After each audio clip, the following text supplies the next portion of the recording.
हाँ तो बच्चों, आपका स्वागत है हमारे smart excellence coaching YouTube channel में।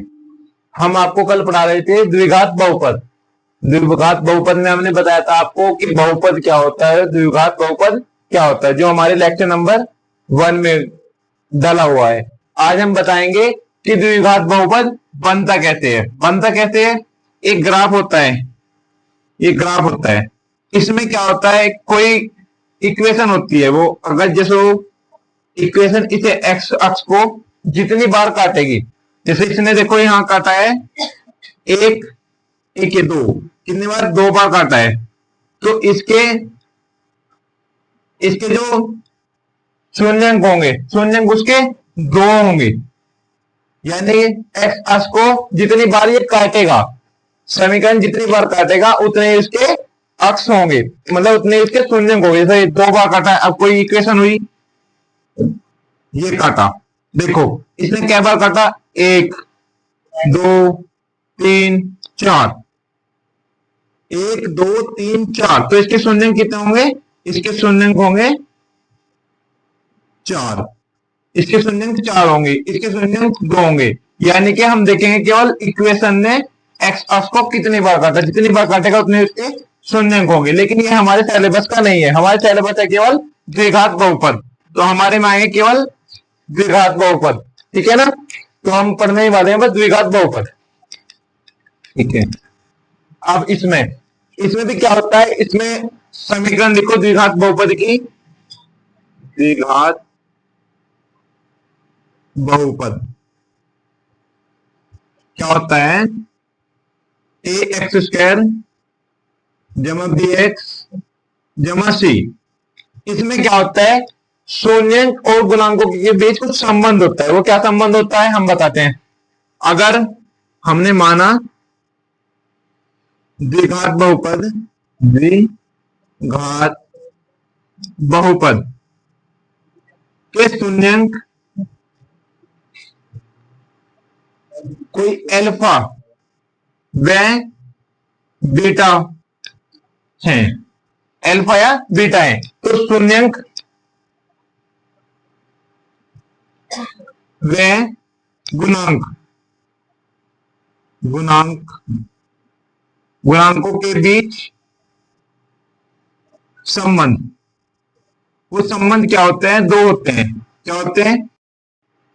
द्विघात बहुपद। द्विघात बहुपद होता क्या है? ए एक्स स्क्वायर जमा बी एक्स जमा सी। इसमें जो है ए बी और सी क्या है? ये गुणांक है, ये हमारे गुणांक है। तो शून्यंक व गुणांकों के बीच संबंध, के बीच शून्यंक और गुणांकों के बीच कुछ संबंध होता है। वो संबंध क्या होता है? माना द्विघात बहुपद, द्विघात बहुपद के शून्यंक जो है वे अल्फा व बीटा है।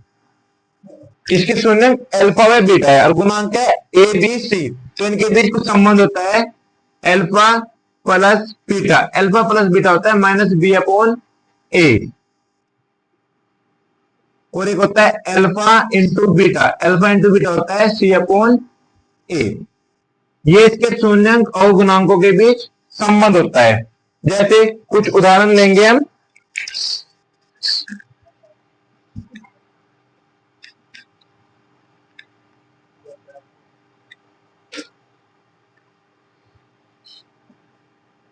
X square minus x minus 2, इसे क्या करेंगे? हम पहले शून्यंक निकालेंगे। शून्यंक निकालने के लिए हम ये देखते हैं, इसकी तुलना करो ए एक्स स्क्वायर जमा बी एक्स जमा सी से। तुलना करने पर, इसकी तुलना करने पर ए बराबर आएगा 1, बी बराबर आएगा -1, सी बराबर -2 आएगा। ठीक है, तो इसके हम जब शून्यंक निकालेंगे x² minus x plus 2 sorry -2 के शून्यंक कैसे निकलेंगे, इसमें हम सी को उठाते हैं। सी हमारा 2, इस 2 के टुकड़े हमें ऐसे करने हैं। देखो इस सी के सामने जो चिन्ह होता है यहाँ पे माइनस है तो माइनस, अगर जो प्लस है तो प्लस, तो यहाँ पे हमारा माइनस। इस 2 के हमें विभाजन ऐसे करने जो घटा के 1 आए। 1 क्यों आए, क्योंकि देखो एक्स का जो गुणांक है यानी कि बी 1 है, तो हमें क्या लाना है, 1 लाना है केवल गुणांक। तो इसके टुकड़े होंगे 2 गुना 1, क्योंकि गुना करके 2 आएगा, और अगर जो हम 2 से 1 घटा देंगे तो 1 आएगा। करेंगे हम x² minus 2 minus 1 into x minus 2, x के अंदर गुना करेंगे x² minus 2x plus x minus 2, इसके हम जोड़े बनाएंगे, एक पे जाइएगा एक पे जाइएगा। इससे जो कॉमन है वो हम बाहर निकाल देंगे। इसमें कॉमन है x, तो अंदर बचेगा x माइनस 2, इसमें एक कॉमन है प्लस 1 कॉमन निकाले तो यहाँ पे बचा x माइनस 2। अब देखो x माइनस 2 दोनों में कॉमन है, तो हम क्या करेंगे, x माइनस 2 एक बार लिख लेंगे और x प्लस 1 एक बार लिख लेंगे। अब इसके हमें शून्यंक निकालने के लिए इसे शून्य के बराबर रखेंगे, शून्य के